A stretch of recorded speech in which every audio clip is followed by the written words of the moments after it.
Hey guys, in this video I will show you how to buy the V-Bucks using your Apple Pay. Alright, so let's begin with the video. Buying the V-Bucks using your Apple Pay is a pretty easy thing to do today. So for that, you need to make sure to own this type of, your Apple Card. Your Apple Card contains your card number, your expiration, your .cvv, and all the things that a normal credit or debit card contains. So you just need to own this card first. After earning this card, you will easily be able to buy V-Bucks. So as you guys can see, I'm on this V-Bucks purchase page, and I'm going to click on this Buy Now button, and it will take me to the card section, where it will want me to put my card details.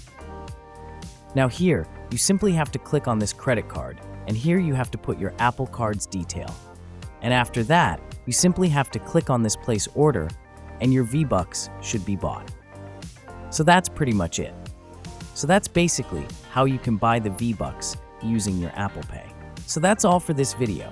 Consider subscribing if you find it helpful, and I'll catch you in the next one. Thanks.